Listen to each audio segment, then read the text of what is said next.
America ended up keeping interest rates flat. They didn't increase, they didn't decrease, while Canada ended up decreasing once again. In tonight's video, I'm going to be going over the best trades that were taken today, as well as preparing you guys trade the best setups at the best prices. Let's get into it. So if you look at these arrows, ended up taking 4 trades today.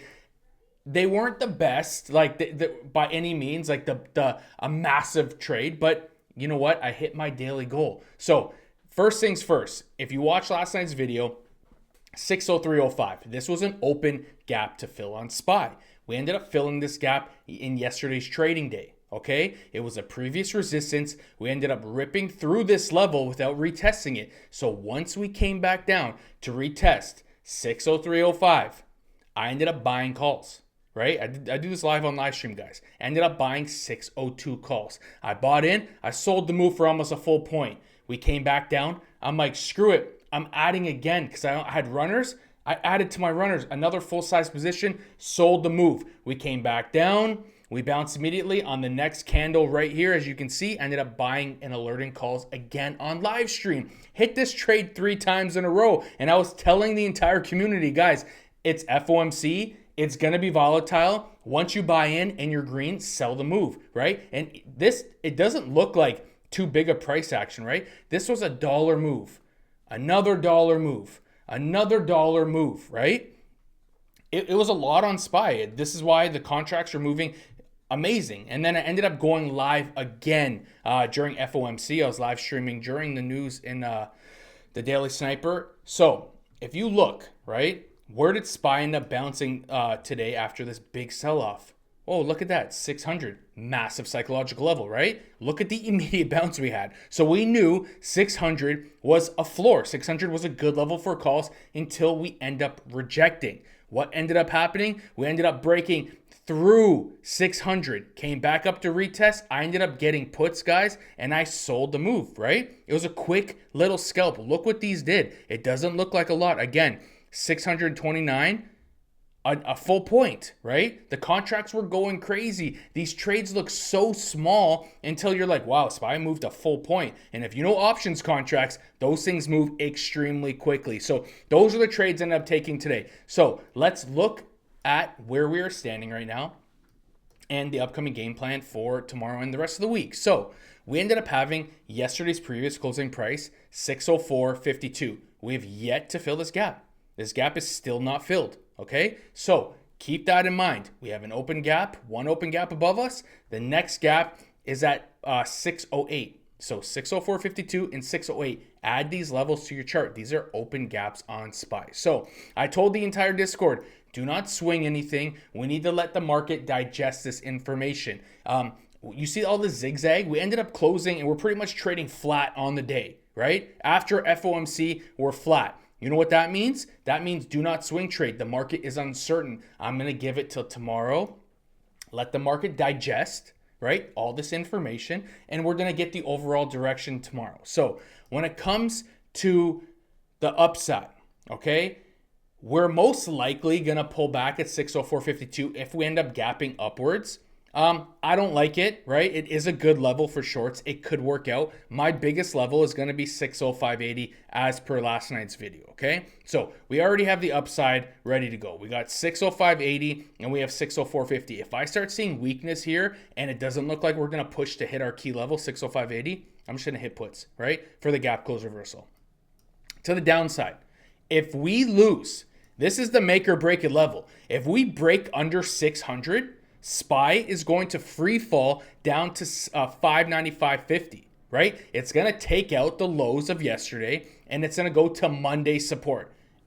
One level, if we just take out 600, it's going to drop 4 to 5 points. This is a big level to be watching. 600 is the make or break it level. So hypothetically speaking, we open up in the morning and we're below 600. What are we doing? We're trading 596.50 or 600. Okay, I'm not trading in the middle of this BS range. We trade the best setups at the best prices. Every trade I hit is a 1 to 2, 1 to 3 risk to reward. And every single trade that I enter, I make sure that I'm wrong once. If we're coming up to a key level and I want to do shorts, I'm wrong once, because if we hold it, I want the big empty pocket. And our big empty pocket right now is going to be 600, right? And now, let's say 603.05, right? Today's resistance all freaking day. We couldn't break it above it. If we end up getting say we gap down a little and we hold 603.05, we're holding 603.50 level, I'm going to hit calls. Where am I going? First stop to the gap, second stop to 605.80. So it's a pretty easy, in hindsight, trading day for tomorrow, right? If we hold above 603.05, you're going to want to get calls. It's bullish to 606, okay? And if we end up rejecting 600, you're looking at a 5-point drop. And that's it, right? 4 to 5 point drop as soon as we reject 600, and it's going to happen in one day. So those are the best levels. Now, the micro levels, I will maybe hit on live stream 603.05, or we hold support. I may hit some calls. We end up showing weakness. I may hit some puts, right? But the best levels to be watching is 605.80 and 600. After that, what are the another decent levels to be trading at? Well, look at our key level, 601.35, right? Look how we're holding this all day. And keep looking left. Look how we held at a support yesterday, right? This is a big level. And you follow this across, we hold a support. There's massive upside. We reject 601.35. There's massive downside. So this is a great level to be trading at. So also add this level to your chart. I'm just telling you guys the best setups at the best prices during my live stream in the Daily Sniper. I will probably be hitting micro trades until our big levels hit. So if you'd like to join us, the link is in the bio. We have a 50% off deal happening right now. If you'd like to live stream with us tomorrow morning, the link is in the bio.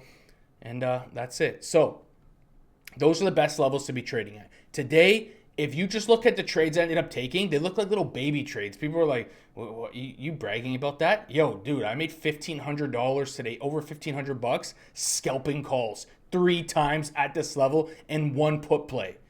And I'm not sizing in heavy. I'm sizing it with 30 contracts max. So today was a very good green day for myself, right? I can't complain. The moves aren't brag worthy, but I know what I'm doing, right? We're using previous resistances as a support. We're using previous support as resistances.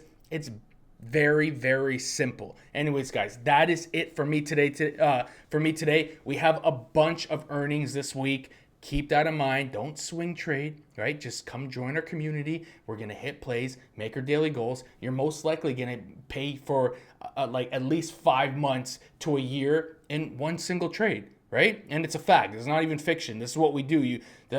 We do this every single day, okay? There's a lot of small accounts that are making multiple hundreds of dollars a day from just scalping, right? We don't need to hold for the big moves. So that is it for me, guys. Thank you guys so much for liking, commenting, and subscribing. Yeah, I'm talking to you. Leave a comment right now. Leave an emoji. Leave hate. Leave love. I don't care. Just show some support in the comments, guys. Again, thank you guys so much. I appreciate each and every single one of you. The channel has been growing like crazy, and a lot of you aren't subscribing, so hit the subscribe button, and link is in the bio for the best options to score. Thank you guys for watching, and I'll see everyone tomorrow. Take care.